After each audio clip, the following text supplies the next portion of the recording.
Americans love their meat. It's a staple on our plates, a symbol of prosperity and tradition. But what if I told you that this beloved food is a major contributor to the climate crisis? That's right, friends. Animal agriculture is responsible for a whopping 14.5% of global greenhouse gas emissions. That's nearly as much as all the cars and trucks on the planet combined. But even knowing this, Americans remain stubbornly attached to their meat-eating habits. Why is that? Is it ignorance, denial, or something deeper? In this captivating video, we're going to delve into the psychology of American meat consumption. We'll not only uncover the cultural, social, and economic factors that keep us hooked on this climate-unfriendly food, but also shed light on the impact of meat and dairy on climate change. And most importantly, we'll ask the question, is there anything we can do to change our meat-eating habits for the betterment of our planet? Imagine our Earth, a vibrant sphere of blues and greens, now standing at the crossroads of climate change. And guess who's unexpectedly joining this planetary predicament? The steaks on our plates and the milk in our lattes.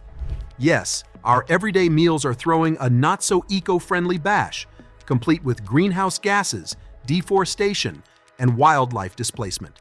Zoom in on beef, the star of this unwelcome fiesta. Its carbon footprint?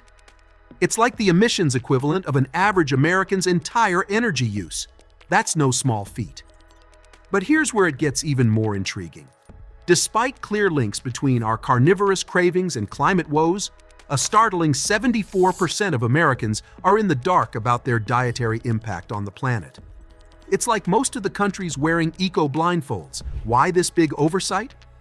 Well, it turns out animal agriculture often gets left out of media climate conversations. It's like having a superhero team up without the main hero. This situation highlights a crucial gap in public education. It's high time we made the connection between our food choices and our planet's health. While changing diets alone won't stop climate change, cutting back on meat and dairy is a simple, effective step towards quieter, greener celebrations on our planet. The American perception of meat consumption and climate change. Continuing from our earlier exploration of the meat industry's environmental toll, we now turn to the intriguing disconnect in the American public's understanding of this issue. While a commendable 3/4 of Americans express concern about climate change, there's a twist. Many remain unaware of the significant role their dinner plates play in this global saga. Who is the culprit behind this knowledge gap? A combination of underreporting in the media and the subtle influence of the animal agriculture sector. Unfortunately, the media, our trusted informant in the digital age, drops the ball when it comes to highlighting the environmental impacts of animal agriculture. Despite studies indicating that animal agriculture accounts for a staggering 14.5% to 51% of global greenhouse gas emissions, this issue barely makes a blip in media coverage, hovering under 5%. This oversight leaves the public largely in the dark about the climate impact of their carnivorous habits. And shockingly, 74% of Americans deny any link between meat and climate change. The media largely stays silent, with 93% of climate coverage avoiding animal agriculture. New York City Mayor Eric Adams joins the fray, advocating for less meat consumption to combat climate change. It's a battle of convictions in the land of burgers and steaks. The impact of meat consumption on climate change. The meat and dairy sectors, particularly beef production, are like the unseen giants behind the curtain of climate change. They're responsible for a staggering 7.1 gigatons of greenhouse gases annually, accounting for a hefty 14.5% of all man-made emissions. Beef, the star of this show, struts around with an astonishing 60 kilograms of greenhouse gas emissions per kilogram produced. It's a figure that paints a stark picture of the environmental footprint of our dietary choices. According to data from Our World in Data, the greenhouse gas emissions for 1 kilogram of beef from non-dairy beef herds are 100 kilograms of carbon dioxide equivalent. Another source states that 1 kilogram of beef herd produces an average of 99.48 kilograms of carbon dioxide equivalent, kg CO2 eq. A study published in Nature Food suggests that a single kilo of beef creates 70 kilograms of emissions. These figures are higher than the 60 kilograms stated in the initial query. But the plot thickens beyond just emissions. The industry is a leading character in the story of deforestation. The insatiable appetite for beef has turned vast stretches of forest into cattle pastures, with beef production driving deforestation 5 times more than any other sector. It's a relentless march of consumer demand against the backdrop of our planet's green lungs. The tale doesn't end there. The meat industry's role in pollution adds another layer to this complex narrative. Livestock production, with its processes of feed sourcing and manure management, casts long shadows over water pollution and scarcity.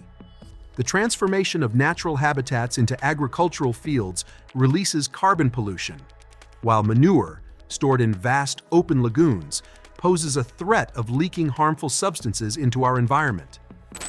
It's a multifaceted story of environmental impacts, intertwining our food choices with the health of our planet in a way that's impossible to ignore. Don't miss out on our journey to a greener tomorrow. Hit subscribe and join the fight against our climate crisis today. The challenge of changing dietary habits.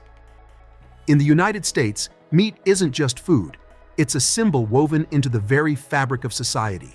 It represents tradition, strength, and even status. Picture the Thanksgiving turkey or the 4th of July barbecue. These aren't just meals, they're cultural landmarks.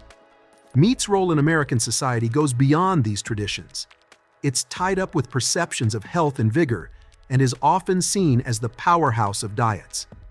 This perception is so ingrained that it becomes a part of the identity, influencing social norms and gender roles. But there's another layer to this story: the link between meat consumption and socioeconomic status. In countries like the US, with higher income levels, meat isn't just a dietary choice. It's a symbol of prosperity.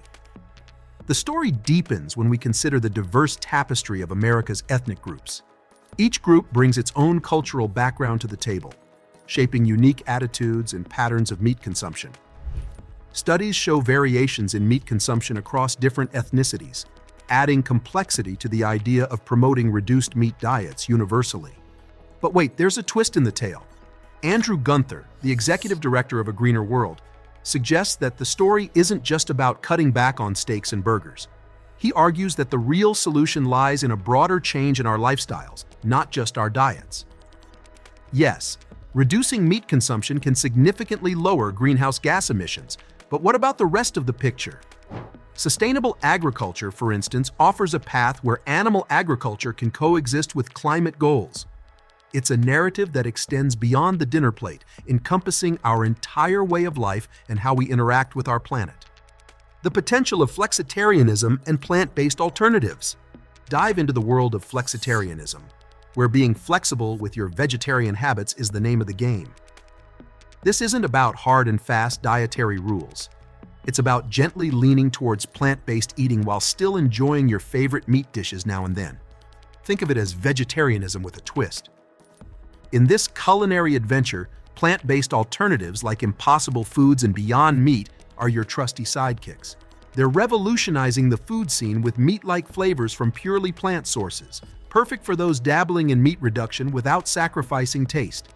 Here's the kicker: converting half of America to full vegetarianism might be a tall order. But what about making half of our meals vegetarian? That's the flexitarian goal. And guess what? A third of Americans are already on board, often opting for vegetarian meals. This shows a growing appetite for plant-based diets. Flexitarianism isn't just about what you remove from your diet. It's about the exciting new plant-based foods you can add. It's a journey to better health and a happier planet, one flexi meal at a time. Ready to give it a try? The role of individual actions and collective efforts. The debate on individual versus collective action in combating climate change is like a puzzle with many complex pieces. On one side, you have voices arguing that individual actions, think reducing your own carbon footprint, are just a drop in the ocean compared to the waves created by collective action. They champion the idea that real change hinges on systemic transformation, pushed by policies and large-scale initiatives. But there's another side to this story.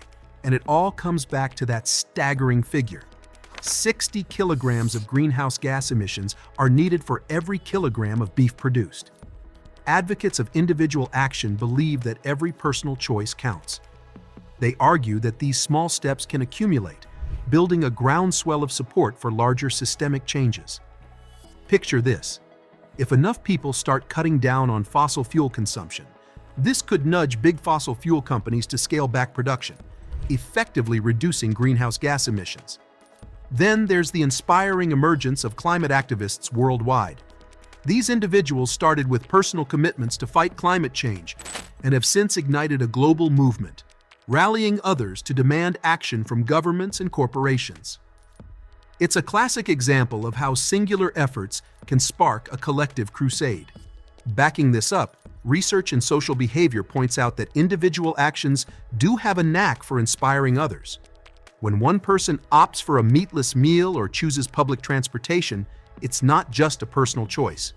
It sets off a chain reaction, encouraging others to follow suit. This creates a ripple effect of change that over time can morph into significant societal shifts. So, the debate continues, but one thing is clear. Both individual and collective actions play crucial roles in the larger climate change narrative.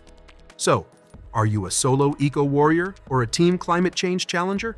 Or maybe you're a bit of both, weaving your way through this complex tapestry of environmental action. Either way, your choices and your voice matter.